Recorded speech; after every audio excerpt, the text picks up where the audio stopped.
हिरवता दिया दिया त्या दगडो शेठ मारोड्याचं लग्न होऊन 45 वर्षाची उमर झाली. पोटी संताती नाही पाटलाला, पोटी संताती नाही पाटलाला. नवास केला महादेवाला, नवास केला महादेवाला. तर कधी पावला माझ्या नवसाला नंदी सोन्याचा वाहिना तुला.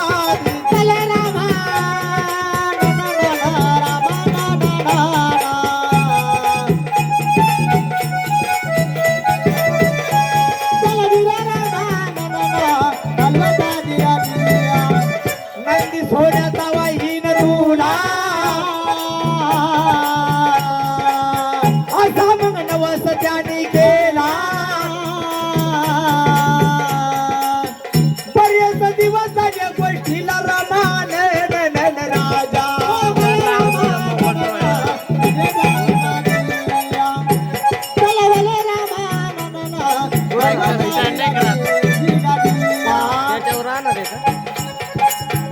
त्या मारवाड्याने त्या महादेवाला नमस केला. नमस केला महाराज. सगळ्या देवाला नमस करा. सगळ्यात पहिला महादेव पहिला पावणार देवाला. महादेवाला नवाज भक्ताची किव येते म्हणून माईक घ्यायचा ते माईक घ्यायचा बरोबर राहतो मोबाईल. घराला आले घराला आल्याच्या नंतर पाच भगवंताची करणी नारळाच्या आतमध्ये पाणी. गर्भ मग राहिला बघा बाईला बाईला. गर्भ मग राहिला बघा बाईला बाईला. महादेव पावला तिच्या नवसाला नवसाला. 9 महिने 9 दिवसाला. 9 महिने 9 दिवसाला. सुंदर कन्या आली जन्माला रमान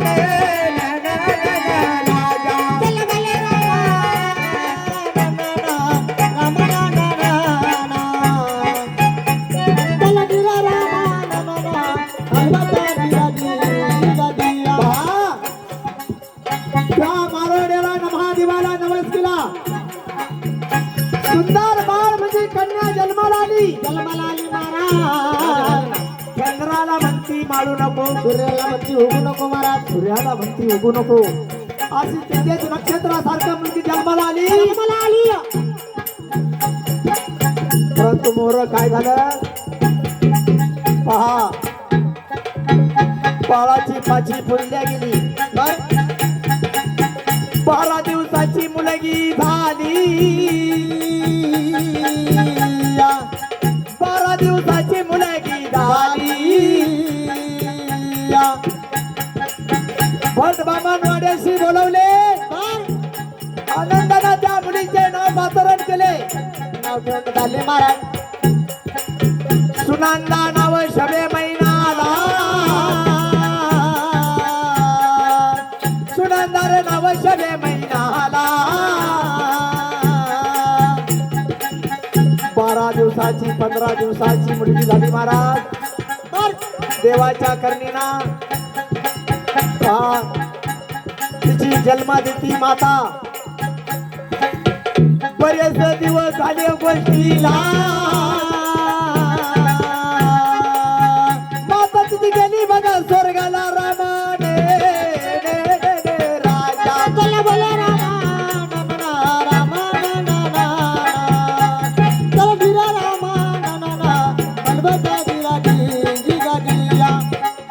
चिरपडी त्या मारोड्याच्या जीवाला चिमुकला बाळ. त्याची मातोश्री मरण पावली. या बाळाचा सांभाळ कोण करणार. परंतु मारोडी हुशार होता. मुलगी लहानची मोठी केली. मुलगी शाळामध्ये जायला लागली. महाराज. एक नाही दोन नाही भरपूर शिकली महाराज. बरेच दिवस झाले मारवाड्यानं विचार केला आपल्या डोक्यावरलं वजन खांद्यावर आलं पाहिजे. बर मुलीचे लग्न करायचे लग्न करायचे महाराज. परंतु तिला काहीतरी थळ चांगला बघावा हो म्हणून धुळेचे पाहुणे तुम्ही रे बोला, धुळेचे पाहुणे तुम्ही रे बोला. आज ना उद्या ते धुळेचे पाहुणे त्या सुनंदाला बघण्यासाठी येणार. महाराज. तेवढीच खबर ती सुनंदाच्या कानावरती गेली. हो सुनंदा ती बापाला बोलू लागली, बाबा बाबा आज ना उद्या तुम्ही मला बघण्यासाठी पाहुणे बोलावणार, म्हणून दागदागिने घडण्यासाठी बयाचा जीव लय राहतो. दागदागिने पहिला दागदागिने लागता बायाला. हो म्हणून मारोड्यानं सांगितलं, सुनंदा जेवढे तुझ्या मातोश्रीचे दागिने असेल हे आज मी तुझ्या आणि उद्या मी तुझेच ग बाई, तुझ्या असताना बाई. पण तिला सांगितलं की बाबा बर माझ्या मम्मीचा मी एखादा डागा अंगावर घालणार, जिया पाहुण्या पुढे पाणी घेऊन जाऊन बसणार. मला माझ्या मम्मीची आठवण येणार, बाई.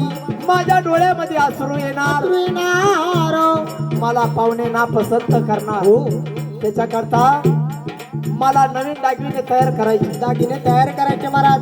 मग त्या मारोड्यानं विचार केला, बर सांगितलं कुठं आपल्या गड्याला गड्याला जिया. सुनंदाला पोच करा फाट्याला, हो आणि दागिने घडण्यासाठी जा तुम्ही त्या 40 गावाला. 40 गावाला. म्हणून त्या गड्यानं विचार केला, हो सुनंदा बसवली ताग्याला रे रामा, सुनंदा बसवली ताग्याला रे अंगा दुडू दुडू चालला, सांगराव दुडू दुडू चालला. आला तो कंडारी फाट्याला, सुनंदा बसली त्या गाडीला. गाडी गेली 40 रे गावाला. रामाने राजा चलवले चल गिरे सुनंदाच्या 40 गावामध्ये गेली महाराज. आणि त्या 40 गावामध्ये त्या सुनंदाची मावशी होती. बर मावशीच्या घरी गेली हो आणि मावशीला संगतीला घेतलं आणि त्या सोनाराच्या तिने दागदागिने बनवले महाराज. आणि येण्यासाठी थोडा टाइम झाला. हो मावशीनं सांगितलं की बेटा दिवस माळायला गेला, हो तू आज जाऊ नको, रातच्या रात मुक्काम कर आणि सकाळच्या पारी तुला मी गाडीमध्ये बसवून देणार. बर तुला सांगितलं की मावशी माझे वडील घरी आहे बाई. माझे वडील वाट पाहत असत, वाट पाहत असेल ना. मला जावा लागेल. हो म्हणून त्या मावशीना ती सुनंदा हा बस स्टँडला आणली आणि थोडा मालेगाव गाडीमध्ये बसून दिली. बसून दिली महाराज. बसून दिल्याच्या